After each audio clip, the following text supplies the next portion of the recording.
Joel Charles, difficult political weeks, times in Harlow. Where do you think this is all going? Well, we're only a month into 2018, and we've seen the highly respected leader of the council, Labour leader of the council, John Klempner, resign as a councillor. And I had a lot of respect for John. I think that he was working for Harlow, as all councillors try to do. And it was good only last night to be at the Old Harlow quiz and speak to him and see how he was doing. And he even said to me that he's still going to be active in Harlow. And I think that's a good thing, because he is a community champion. We disagree on politics, but he's a good man. So you said active, but some might say undermining. In fact, what he tends to remind me of, and this may be before your time a bit, of when Ted Heath was ousted and spent a lot of his time on the back benches, some felt, undermining or challenging the Conservatives. Is that? I guess that's for John, isn't it? And that's for John Clement, and that's for the Labour. But it's still creating this unhealthy atmosphere in Harlow that isn't for the betterment of Harlow, is it? Well, look, I think sometimes we should really strive to achieve cross-party consensus on issues. So at the full council this week, we put forward a motion that was designed to achieve cross-party consensus.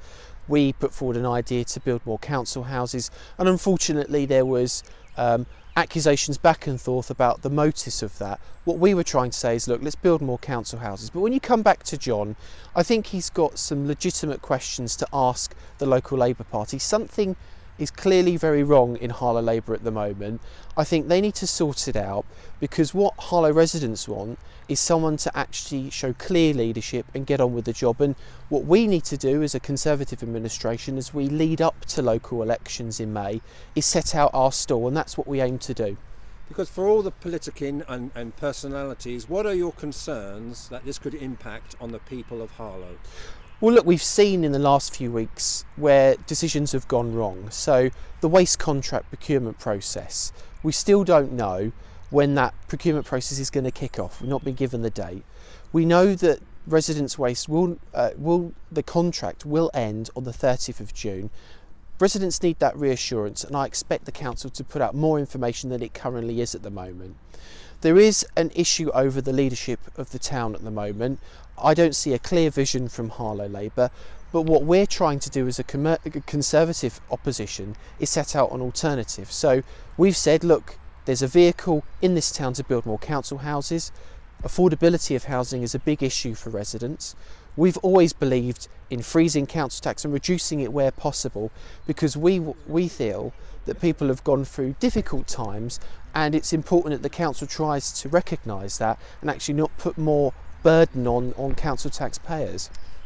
I'm not sure what day it was, Wednesday or Thursday. I was at an event called Wednesday at Harlow 100 at the Harlow Playhouse. Look at the London Standard Cambridge Consortium, and there was a vision, and people saying, why can't Harlow be seen as more like Copenhagen, Portland, Oregon, place of 200,000, etc., etc. Real visions for the future.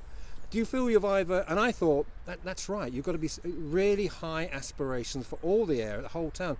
You've either got to be with that programme or against that programme, haven't you?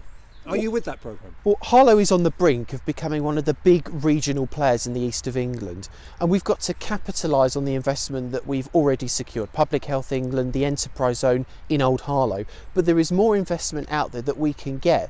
But what the council needs to do is show confidence that it knows where it wants to go and what it wants to deliver, and we don't see that at the moment, and that's what concerns me. Residents want a clear plan and a clear plan of action to secure inward investment in the town to help strengthen our local economy, but the administration aren't currently setting that out. Well, what we're trying to say as an opposition is that we're here, we have a clear plan, we want to drive greater investment in the local economy, and we'll be saying more about that as we lead up to the local elections in May.